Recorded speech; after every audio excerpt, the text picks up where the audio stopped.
POCSO కేసులో ఎట్టకేలకు బండి భగీరథ అరెస్ట్ అయ్యాడు.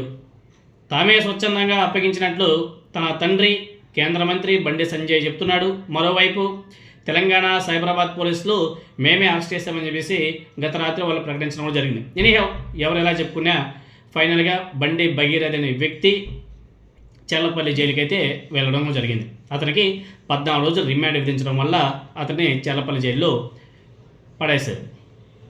ఎందుకంటే అతనికి న్యాయస్థానంలో ముందస్తు బెయిల్కు దారులన్నీ కూడా మూసుకుపోవడంతోనే భగీరథ్ ఫైనల్గా లొంగిపోక తప్పలేదు. అయితే భగీరథ్ మీద పోలీసులకు బాధితురాలి ఫిర్యాదు మొదలుకొని అరెస్ట్ వరకు తెలంగాణ రాజకీయాలు కుదుపుకు గురయ్యాయి. ఒక బీజేపీ పార్టీ కానీ అదేవిధంగా కాంగ్రెస్ పార్టీ కానీ. ఎందుకంటే వాళ్ళే కదా మెయిన్. రేవంత్ రెడ్డి గారి ప్రభుత్వానికి కూడా విమర్శల పాలైంది. రేవంత్ రెడ్డి గారి అధీనంలో ఉన్నటువంటి కాంగ్రెస్ పార్టీ ప్రభుత్వం ఆ ప్రభుత్వం మీద విమర్శలు కూడా ఎక్కువ వచ్చాయి. ఎందుకంటే పోక్సో కేసు నమోదైన 9 రోజులు అవుతున్నా కానీ అతన్ని తెలంగాణ పోలీసులు అరెస్ట్ చేయలేకపోయారు. ఈవెన్ లుక్అవుట్ నోటీస్ కూడా ఇవ్వలేకపోయారు. ఎందుకంటే రేవంత్ రెడ్డి గారికి బండి సంజయ్ గారికి ఉన్నటువంటి మధ్య సాన్నిహిత్యం. ఇది ఏ చిన్న పిల్లాడిని అడిగినా సమాధానం అయితే చెప్తారు. అలా కాంగ్రెస్ ప్రభుత్వం మీద విమర్శలు ఎక్కువయ్యే టైంలో అన్ని వైపుల నుంచి ప్రెజర్ పెరిగే కొద్దీ రాహుల్ గాంధీ గారి దగ్గర నుంచి కూడా రేవంత్ రెడ్డి గారికి ఫోన్ వచ్చి ఏందయ్యా ఏం జరుగుతుంది, ఆ కేసు ఏంది కథ, దాన్ని తేల్చు అని చెప్పేసి చెప్పడం వల్ల ఫైనల్గా రేవంత్ రెడ్డి గారికి ప్రెజర్ పెరగడం వల్ల పోలీసుల్ని 5 బృందాలుగా నియమించి వెతుకులాట మొదలుపెట్టించారు. అయితే వెతుకులాట మొదలుపెట్టిన 9 రోజులు అవుతున్నా కానీ అతన్ని అరెస్ట్ చేయలేకపోయారు. అలాగే అతను బండి భగీరథ్ దేశం విడిచి వెళ్లకుండా లుక్అవుట్ నోటీసులు కూడా జారీ చేసే పరిస్థితి వచ్చింది. ఎందుకంటే ప్రెజర్ అన్ని వైపుల నుంచి ప్రెజర్ రావడం వల్ల. అయితే పోక్సో కేసులో కీలకమైనటువంటి నిందితుడు అరెస్ట్ అయితే జరిగిపోయింది. ఆ తర్వాత ఏమిటి అనే ప్రశ్న ఎదురవుతుంది. పోక్సో కేసు శిక్షలకి సంబంధించి చట్టం చాలా బలంగా హెచ్చరిస్తుంది. రీసెంట్గానే ఒక కానిస్టేబుల్కి సంబంధిత న్యాయస్థానం ఏకంగా 31 సంవత్సరాల శిక్ష విధించడాన్ని చూసాం.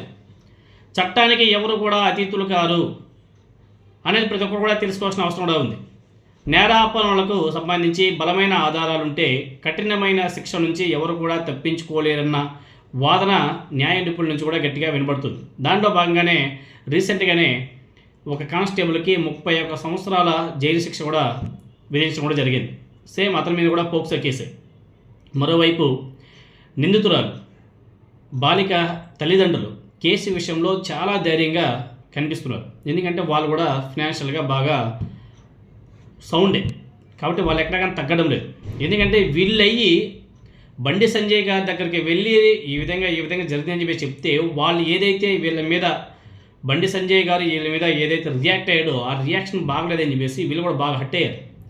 దెబ్బకి వీళ్ళు కూడా ఇలా అయితే కుదరదని చెప్పేసి తర్వాత కేసు పెట్టడం, తర్వాత వ్యవహారం ముందుకు నడవడం జరిగింది. సో వీళ్ళు కూడా ఎక్కడికైనా తగ్గలేదు. నిందితుడి వెనుక బండి భగీరథ్ వెనుక రాజకీయ బలం ఏంటో అందరికి కూడా తెలుసు. అటు కేంద్ర ప్రభుత్వం నుంచి ఇటు రాష్ట్ర ప్రభుత్వం వరకు ఫుల్ సపోర్టెడ్. అయితే ఇక్కడ తెలంగాణ పౌర సమాజం ప్రదర్శించినటువంటి చైతన్యంతోనే కేసు ఇంతవరకైనా సరే నడిచింది అనేసి చెప్పుకోవాలి. తెలంగాణలో మన తెలుగు రాష్ట్రాల్లో ఉన్నటువంటి మెయిన్ స్ట్రీమ్ మీడియా ఏదైతే ఉందో మెయిన్ స్ట్రీమ్ మీడియా అంతా కూడా కళ్ళు మూసుకునింది. దాన్ని ఇంకోలా చిత్రీకరించే ప్రయత్నం చేశారు. హనీ ట్రాప్ అని చెప్పేసి చిత్రీకరించే ప్రయత్నం చేశారు. కానీ తెలంగాణ పౌర సమాజం, జర్నలిస్టులు, సోషల్ మీడియా ఎవరికి వాళ్ళు ఇండిపెండెంట్గా ప్రశ్నలు లేవనెత్తడం వల్ల, వాళ్ళందరూ కూడా గట్టిగా ప్రశ్నించడం వల్ల సోషల్ మీడియా దెబ్బకి, తెలంగాణ బీఆర్ఎస్ నాయకుల దెబ్బకి తెలంగాణ పోలీసులు, తెలంగాణ ప్రభుత్వం దిగిరాక తప్పలేదు అని చెప్పేసి చెప్పుకోవాలి. అయితే రానున్న రోజుల్లో ఎలా ఉంటుంది అనేది కూడా ఒక ప్రశ్న. ఈ కేసులో నిందితులు శిక్ష నుంచి బయటపడాలంటే కేవలం బాధితుల దయాదాక్షిణ్యాలు మాత్రమే వాళ్ళ మీద మాత్రమే ఆధారపడి ఉంటుంది. ఏదైనా కారణాలతో కేసుని ఇదే రీతిలో ముందుకు సాగకుండా ఉండాలంటే బాధితులు ఎవరైతే ఉండారో వాళ్ళు మెతక ధోరణితో ఉండాలి, లేకపోతే చూసి చూడనట్టు వ్యవహరించాలి. ఇలా జరుగుతుందా అంటే ఇదొక పెద్ద క్వశ్చన్ మార్కే. ఎందుకంటే బాధితులే ఆయన ఆర్ఎస్ ప్రవీణ్ కుమార్ గారు ఉంటారు, బీఆర్ఎస్ నాయకుడు. ఆయన మాజీ ఐపీఎస్ ఆఫీసర్. ఆయనకి వీళ్ళ బాధని వీళ్ళు వెళ్ళబుచ్చుకున్నారు, మొత్తం చెప్పడం జరిగింది. ఆయన చాలా సీరియస్గా తీసుకున్నాడు. ఈ కేసు ఇంతటి వరకు రావడానికి గల కారణం ఏమైనా ఉంది అంటే అది బీఆర్ఎస్ నాయకులు, BRS social media, RS Praveen Kumar గారే అని చెప్పేసి చాలా స్పష్టంగా చెప్పుకోవచ్చు. వాళ్ళ వల్లే ఈ కేసు ఇంతవరకు నడిచింది.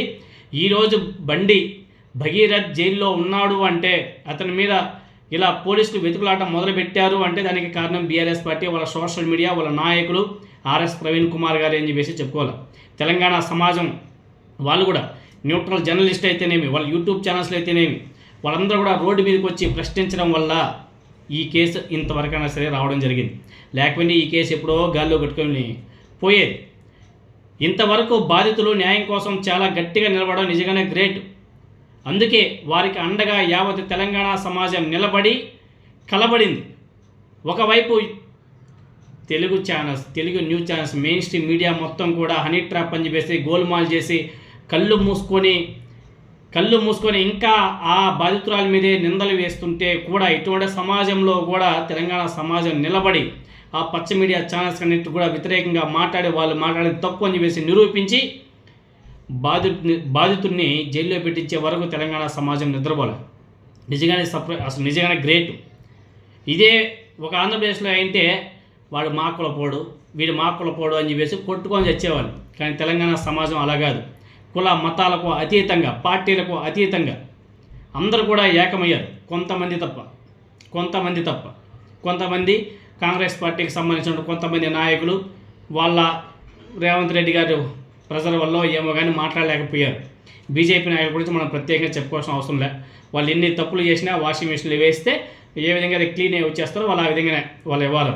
ఎంత అవినీతి పరులైనా సరే ఇంకా వాళ్ళ గురించి ఎంత తక్కువ చెప్పుకుంటే అంత మంచిదే.